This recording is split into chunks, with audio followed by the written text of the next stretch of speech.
یہاں تک کہ مولا متقیان کے ایک صحابی نے بڑی حسرت سے کہا اے کاش کہ میرا چھوٹا بھائی یہاں پر موجود ہوتا تو اتنی بڑی فتح، اتنی بڑی کامیابی دیکھنے کے بعد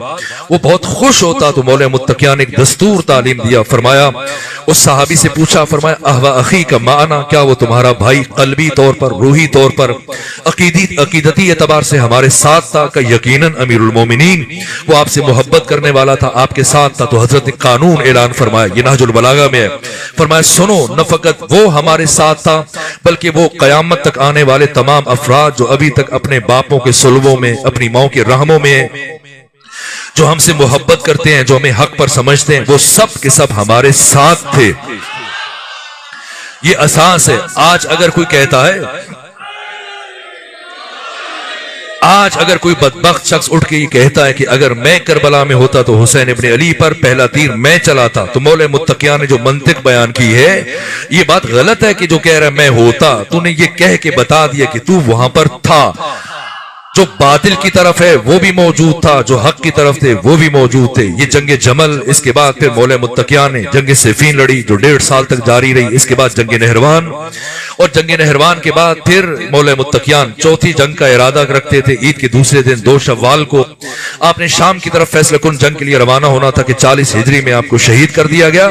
یہ تاریخ شاہ بچوں کے لیے، جوانوں کے لیے، تاکہ تمہید بن جائے۔ کل جو میں نے مطالب آپ کی خدمت میں عرض کرنے ہیں پھر میں وہ نتائج دے سکوں تاکہ کوئی ذہن متحیر نہ رہے کہ کیا ہوا، کیسے ہوا۔ یہاں تک کہ 40 ہجری میں مولا متقیان کی شہادت کے بعد آپ کے فرزند امام حسن مجتبی، یہ خلافت آپ کی آغاز شروع ہوئی۔ آپ کی خلافت 7 مہینے 25 دن پر مشتمل ہے، اور اس کے بعد مقام ذیکار پر یہ سلو کا مرحلہ طے آیا مقام صابات پر، اور اس سلو کے بعد پھر امام حسن مجتبی نے 9.5 سال امامت کی ذمہ داری ادا کی، اور اس کے بعد امام حسین علیہ السلام کی امامت کا آغاز ہوا، اور پھر امام حسین علیہ السلام کی امامت کے یہ 10.5 سال،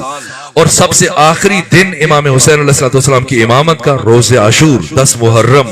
اس 10 محرم کو سمجھنے کے لیے ناگزیر ہے۔ اگر کوئی یہ سمجھتا ہے کہ اچانک سے جیسی امیر شام مرا تو ویسے ہی یزید نے بیعت کا مطالبہ کیا، جس کے جواب میں امام حسین نے انکار کیا، تو آپ نے پھر مدینہ سے خروج کیا اور پھر آپ کربلا کی طرف چلے گئے، نہ، یہ بات نہیں ہے۔ بیعت کا جو مطالبہ کیا گیا یہ ہرگز یزید نے نہیں کیا، یہ مطالبہ پہلے کیا گیا، یہ یزید کے باپ نے کیا۔ یہاں تک کہ مولا متقیان کی شہادت میں خود بنو امیہ ملوث ہے، امام حسن مجتبی کی شہادت میں بنو امیہ ملوث ہے۔ امام حسین کی سازش کا سارا منصوبہ بنانے والا یزید نہیں ہے، یزید کا باپ ہے، جس نے اپنی زندگی میں یزید کے سامنے آنے والی ہر رکاوٹ کو برطرف کیا۔ بڑے بڑے افراد، چیدہ ترین افراد، یہاں تک کہ اگر بات کی جائے سب سے پہلے ام المومنین جناب عائشہ، تاکہ ڈھونڈیے تاریخوں میں کس نے راستے سے ہٹایا، جبکہ خود جناب عائشہ آئیں، اور امیر شام کے مقابلے میں جب یہ اپنے بیٹے یزید کی ولایت عادی کے سلسلے میں اہل مدینہ سے بیعت لینے کے لیے آیا تو پردے کے پیچھے سے چلا کر ام المومنین عائشہ نے تنقید کی اور کہا کہ ابھی تو پیغمبر گرامی اسلام کا کفن بھی میلا نہیں ہوا ہے، اور پیغمبر گرامی اسلام کے نالین مبارک اٹھا کر کہا، لوگوں سے کہا کہ کیا ہو رہا ہے۔ یہاں تک ایک مرتبہ معاویہ ابن ابو سفیان پریشان ہوا اور کہا کہ آپ اس طرح سے ناراضگی کا اظہار نہ کریں، آپ ام المومنین ہیں، ہماری ماں کا درجہ رکھتی ہیں، جیسے آپ کہیں گی ہم ویسے ہی کریں گے، ہم بیٹھ کے بات کریں گے، مذاکرات کریں گے، گفتگو کریں گے، اور پھر آپ کی ہدایات کے مطابق عمل کیا جائے گا۔ یہاں تک کہ پھر جو مذاکراتی میٹنگ ہوئی اس میں ایک کنویں کو خس و خاشاک سے اٹ دیا گیا،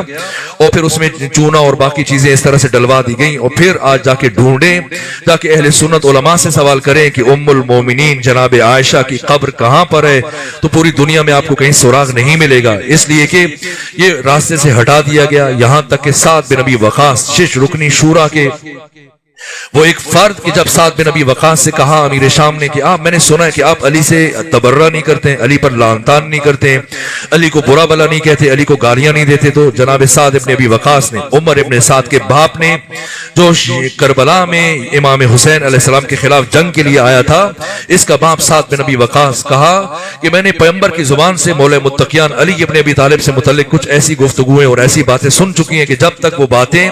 میرے حافظے میں ہیں میں کبھی بھی علی ابن ابی طالب پر دشنام ترازی نہیں کر سکتا. تو کہا اچھا اگر یہ نہیں کرتے تو کم سے کم میرے بیٹے یزید کی بیعت کریں, آپ بیعت کریں گے تو باقی لوگ بھی بیعت کرنا شروع کر دیں گے. تو جس کے جواب میں سعد بن ابی وقاص نے کہا کہ اے امیر شام, میں تمہاری خلافت کو حکومت کو مشروع نہیں سمجھتا, چبر اسد کہ میں تمہارے بیٹے کو اپنا خلیفہ منتخب کر لوں, خلیفہ مان لو اور اس کی بیعت کروں. جس کے بعد چوتھے دن یا پانچویں دن یہ اس کو سعد بن ابی وقاص کو قتل کروا دیا گیا, اس کو اس محل میں. اور جو افراد بھی اٹھ رہے ہیں یہاں تک کہ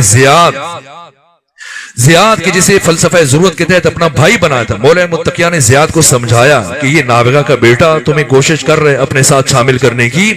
پیغمبر کی حدیث خط میں لکھ کے بھیجی مولا متقیہ نے کہ الولد للفراش وللزانی الحجر,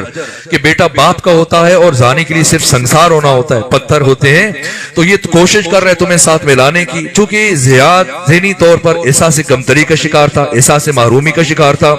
کہ باقی لوگ اپنے باپ کے نام سے بلائے جاتے تھے, لیکن اس کے باپ کے بجائے اس کی ماں کا نام لیا جاتا تھا. زیاد بن سمیہ کہا جاتا تھا. اس کی وجہ سے احساس کمتری کا شکار تھا, اور اس کی اسی کمزوری سے فائدہ اٹھاتے ہوئے امیر شام نے شراب خانے کے افراد سے گواہیاں دلوائیں اور اسے کہا کہ تم میرے بھائی ہو, تم ابو سفیان کے بیٹے ہو. بالآخر اسے بھائی بنا کر کوفہ کی حکومت اس کے سپرد کر دی. اور اس طرح سے بعد میں جب زیاد کو خبر ہوئی کہ اپنے بیٹے یزید کے لیے ولایت عادی کا راستہ ہموار کر رہے, تو زیاد نے فوراً سے خط لکھا, کہا جب تم نے مجھے اپنا بھائی ثابت کیا اور میں کسی بھی اعتبار سے تم سے کم نہیں ہوں اور ہر اعتبار سے حکومت چلانا جانتا ہوں, میری لیاقت و قابلیت تم پر مخفی نہیں ہے, اور تم نے یزید جیسے ناخلف کو نابکار کو اپنا جانشین منتخب کر لیا, یہ مناسب نہیں, ہرگز میں اس پر احتجاج کروں گا. تو اس نے کہا کہ اچھا جیسے آپ کہہ رہے ہیں میں اسی طرح سے کروں گا. یہاں تک کہ کچھ دن کے بعد زیاد کو قتل کروا دیا. اسی طرح سے خلیفہ سوم کے بیٹے جناب سعید بن عثمان بن عفان, یہ خراسان کے گورنر تھے, انہیں بلا کر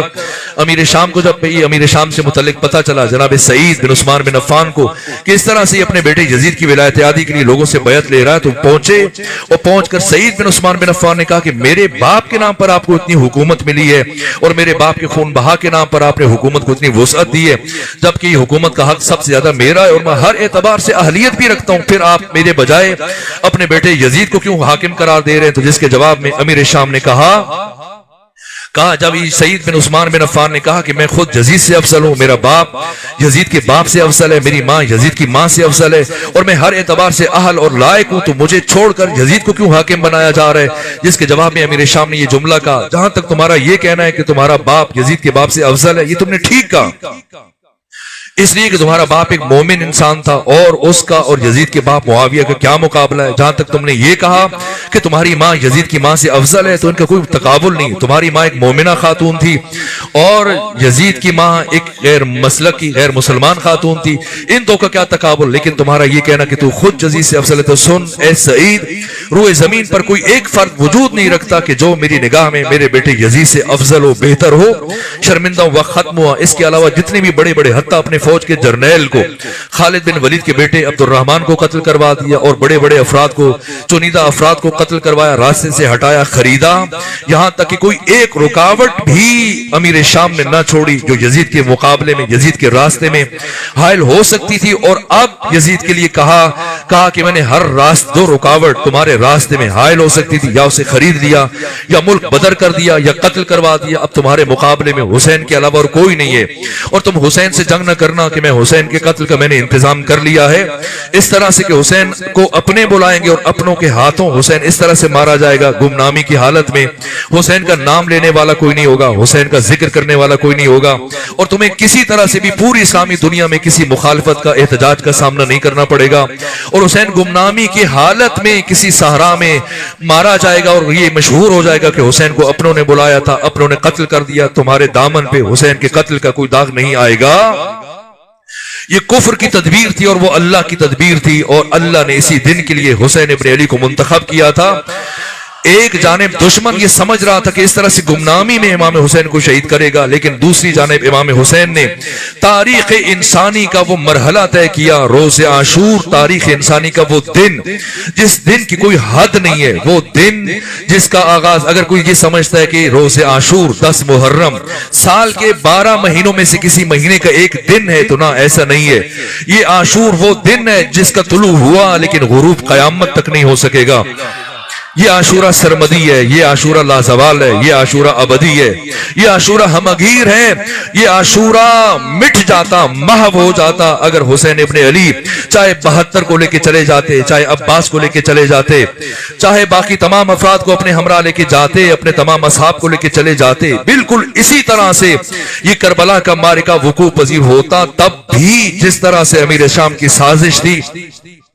کربلا کا واقعہ، عاشورہ کا واقعہ ہمیشہ کے لیے تاریخ کے اوراق پر محو ہو جاتا، امام حسین کا ذکر ختم ہو جاتا، تاریخ کے اوراق پر محفوظ ہو جاتا کہ ایک باغی نے اسی طرح سے مقاومت کی تھی اور اپنے ساتھیوں سے بلا کر قتل کر دیا تھا اگر حسین ابن علی اپنے ہمراہ زینب بنت علی سلام اللہ علیہ کو نہ لے کر جاتے۔ یہ زینب ہیں جنہوں نے حسین ابن علی کی محنتوں کو بچایا، کربلا کو بچایا۔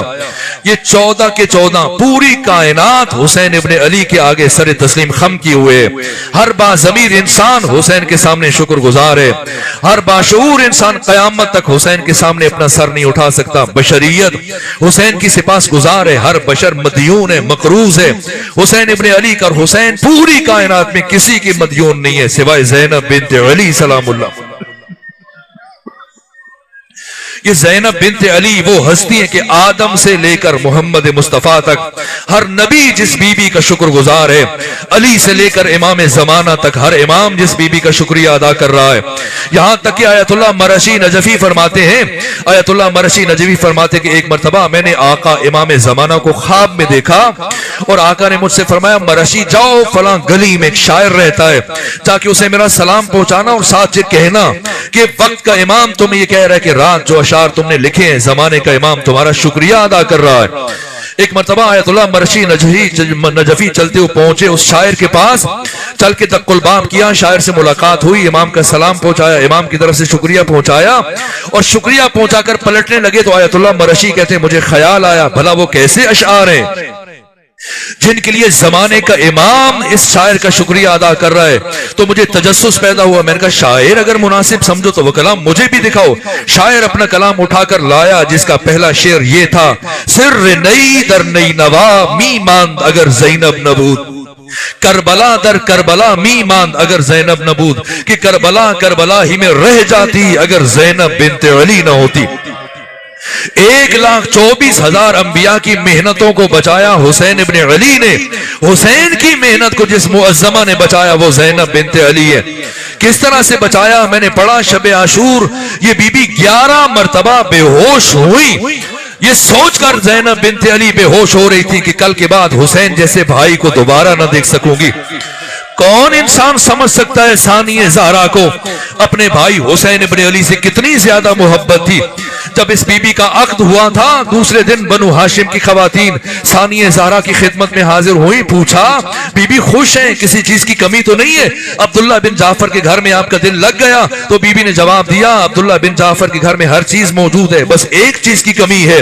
بنو ہاشم کی خواتین نے حیرت سے پوچھا اے علی کی بیٹی کون سی چیز ہے جو عبداللہ بن جعفر کے گھر میں موجود نہیں؟ فرمایا مجھے اس گھر میں میرے بھیا حسین نظر نہیں آتے۔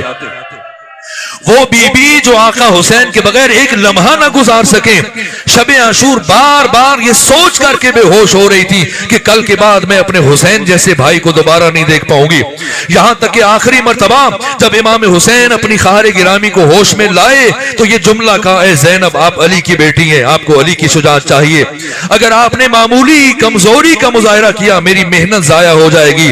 وہ بی بی جو حسین کی شہادت کا تصور کر کے بار بار بے ہوش ہو رہی تھی، روز عاشور صرف 70 قدم کے فاصلے پر 13 ضربوں سے حسین ابن علی کو شم کے خنجر سے ذبح ہوتے ہوئے دیکھا،